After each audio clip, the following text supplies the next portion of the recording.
الحمد لله رب العالمين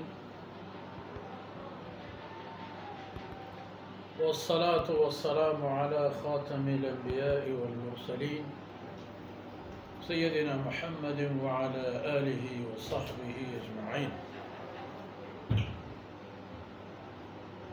أعوذ بالله من الشيطان الرجيم.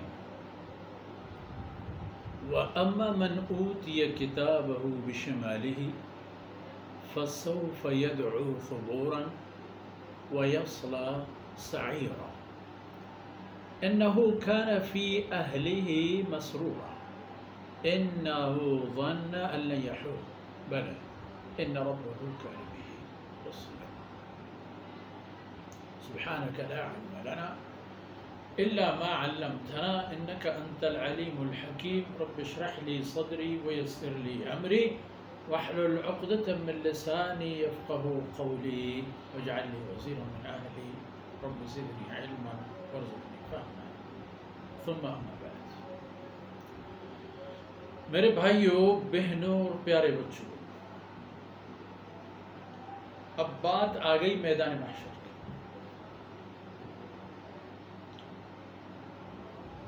ایک طبقہ ان کو کتاب نامہ اعمال، ان کے حساب نامہ دایاں ہاتھ میں عزت اور احترام کے ساتھ دیا جائے گا اور وہ خوشی خوشی اپنے کنبے کی طرف. لیکن ایسا ہوگا کہ ہر ایک کو اس کے نامہ اعمال شرف اور احترام کے ساتھ نہیں دیے جائیں گے. بہت سارے لوگوں کے ساتھ یہ بھی ہوگا. وَأَمَّا مَنْ أُوتِيَ كِتَابَهُ بِشِمَالِهِ، اور ایک اور مقام ہے وراء ظہرہ بھی موجود ہے کہ پیچھے سے، پیٹھ کے پیچھے اور بایاں جانب سے جن کو ان کے نامہ اعمال ملیں گے، تو ان کو اس حالت میں میدان محشر میں کتاب ملنا، عمل نامہ ہاتھ میں تھما دینا، یہی تباہی ہے. فسوف يدعو ثبورا. وہ تو اس عمل کے ساتھ ہی چیخنا چلانا شروع کر دیتا ہے، اپنے سر و صورت پر مارنا اور تباہی کو آواز دینا. ثبورا کا معنی بھی ہے ہلاکت اور تباہی. فسوف يدعو ثبورا. اب ثبور یہ تباہی کو کیوں آواز دے گا؟ کیونکہ وَيَصْلَى سَعِيرًا، اسے تو جہنم رسید ہونا ہے. اور کیوں؟ إِنَّهُ كَانَ فِي أَهْلِهِ مَسْرُورًا. دنیا میں اللہ رب العزت کی نافرمانی کرتے ہوئے وہ خوش تھا اور اسی خوشی خوشی جا کے اپنے بال بچوں کے ساتھ ملتا اور ان کو بھی اس کی ترغیب دے دیتا. اس کی فیملی اور اس کے کنبے کے لوگ وہ سمجھ رہے تھے کہ ٹھیک جا رہے. ابو جہل کے اہل و عیال نے ابو جہل کو صحیح اور محمد رسول اللہ صلی اللہ علیہ وسلم کو نعوذ باللہ غلط قرار دیا. ابو لہب نے بھی اسی طرح. ابو سفیان بعد میں اللہ نے ایمان نصیب کی رضی اللہ عنہ، انہوں نے بھی اسی طرح. ان کے لیے یہ گرہ اور عقدے اس وقت کھل گئے جب اللہ رب العزت نے ان کی اندرونی کیفیات میں تبدیلی لانے کا فیصلہ کیا. مگر جن کو یہ نصیب نہیں ہوئی،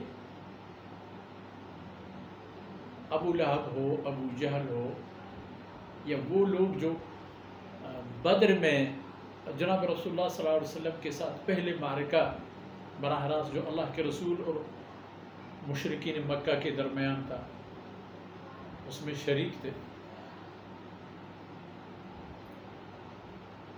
اس معرکے میں اللہ کے رسول کو شہید کرنے کے لیے وہ تلے ہوئے تھے. اسلام کو آگے نہ بڑھنے دینے کا انہوں نے قسم کھائی، اور یہی چیز ان کے اولاد میں منتقل ہو گئی. ان کی طبیعت بھی اس کی عادی ہو چکی تھی. اس لیے وہ جب رسول اللہ صلی اللہ علیہ وسلم کے بارے میں کوئی ناخوشگوار واقعہ یا بات سنتے اسلام کے بارے میں تو خوش ہو جاتے، انہ کان فی اہلہ۔ اب یہاں کیا ہے؟ یدعو ثبورا، یہاں تو نام اعمال ملتے ہی ہائے میں مر گیا، میں لٹ گیا، میں تباہ ہو گیا، فلاں ہو گیا، یہ ہو گیا، وہ ہو گیا، وہ تو ہو رہے تھے، اس کو تو جہنم جانا ہے، اس کا ٹھکانہ ہی جہنم ہے، کیونکہ دنیا میں اس نے جو کیا تھا اس دنیا کی اعمال اور کریکٹر کی بدولت اس کو یہ جگہ مل گئی۔ اور جس آدمی کو دنیا میں دیکھ کے کاتے کاتے جنت کے دروازے تک پہنچایا گیا ہے، اور نوبت یہاں تک آیا ہے کہ اس کو نام اعمال دائیں ہاتھ میں مل گیا ہے، تو ظاہر ہے وہ خوش ہوگا اور اپنے کنبے کو جا کر خوشخبری سنا دے گا۔ اور دوسری صورت میں فرمایا کہ انہو کان فی اہلہ مسرور انہو ظن ان لن یحور، اس کا تو یہ خیال تھا کہ وہ دوبارہ زندہ نہیں کیا جائے۔ اور بھائی جب زندہ نہیں کیے جاؤ گے تو یہاں چوری کے مواقع ہوں کیوں چھوڑ دو، ڈکیتی کے مواقع ہوں کیوں چھوڑ دو، شرک اور کفر کے فرصتیں اور مواقع ہوں، حرام کے دیگر در کھلے ہوئے ہوں، اور آپ مریں گے تو مرنے کے بعد دوبارہ زندہ نہیں ہوں گے، حساب و کتاب نہیں ہوگا، تو ظاہر ہے جب اس کی یہ عقیدہ ہو تو مر مٹے گا، حلال و حرام کی تمیز اس وقت کرے گا جو اس کی طاقت کا تعین ہو، کوئی بھی حرام چیز تک پہنچ سکے تو حلال، نہیں پہنچ سکے تو حرام، پھر ان کا یہ عالم ہوگا انہو ظن ان لن یحور، اس کا خیال یہی تھا کہ میں دوبارہ پیدا نہیں کیا جاؤں گا، لیکن کیا ہوا؟ ہاں ان ربہ کان بہ بصیرا، تو اس کا رب اس پر خوب نظر رکھنے والا تھا، مکمل اس کے حالات، ماحول، اس کی کردار، مجاہدہ، اس کی محنت، سب اللہ کے سامنے۔ ان ربہ کان بہ بصیرا، اس کے رب اس کے ایمانیات پر بھی اور اس کے اعمال۔ اب فرض کیجئے ایک انسان کے اعمال اچھے ہیں لیکن اندر سے وہ کوٹا ہے،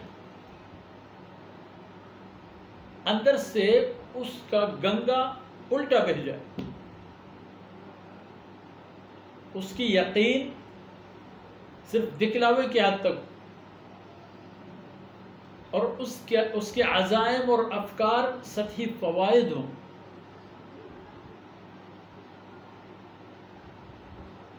لیکن اللہ تو جانتا ہے ان ربہ کان بہ بصیرا، جس طرح اللہ رب العزت اپنے بندے کی ظاہری اعمال کو دیکھتا ہے جو ہم اور آپ بھی دیکھتے ہیں، کسی ایک آدمی کو صدقہ و خیرات کرتے ہوئے دیکھتے ہیں، نماز پڑھتے ہوئے دیکھتے ہیں، قرآن پڑھاتے ہوئے دیکھتے ہیں، آپ بھی دیکھتے ہیں، اور یہ آدمی ظاہر اللہ ذوالجلال کے نظر کرم سے مخفی نہیں، لیکن اللہ کی ذات ہر میں سے ہر ایک کے دل کے بید بھی جانتا ہے، وَيَعْلَمُ مَا تُوَسْوِسُ بِهِ نَفْسُهُ، اللہ رب العزت کو یہ بھی خبر ہے کہ آگے چل کر آپ کے اور میرے دل میں کیا خیالات ہیں،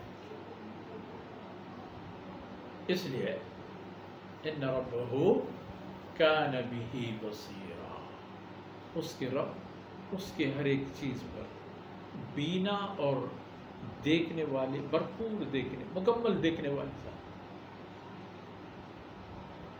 اس لیے یہ مستحق تھا اس سلوک اور رویے کا جو اس کے ساتھ ہوا، کوئی ظلم نہیں ہوا، کوئی ناانصافی نہیں، اس کے ساتھ وہی ہوا جس کا وہ حقدار، اور اس کی پوری زندگی اللہ کی نافرمانی اور اللہ کے خلاف لڑنے میں گزر گئی تھی، اس کے لیے موزوں جگہ یہی۔ میرے عزیز بھائیوں بہنوں بچوں، آج ہماری نشست کا یہیں پر اختتام پذیر ہوتا ہے، آگے باتیں انشاءاللہ آگے جائیں گی، اور اللہ رب العزت کی رحمت سے دعا اور فریاد ہے کہ ہماری کوتاہیوں سے درگزر فرمائے اور ہمیں دنیا کی رسوائی اور آخرت کے عذاب سے محفوظ فرمائے۔ ربنا آتنا فی الدنیا حسنہ وفی الآخرۃ حسنہ وقنا عذاب النار۔ سبحان ربک رب العزة عما یصفون وسلام علی المرسلین والحمد للہ رب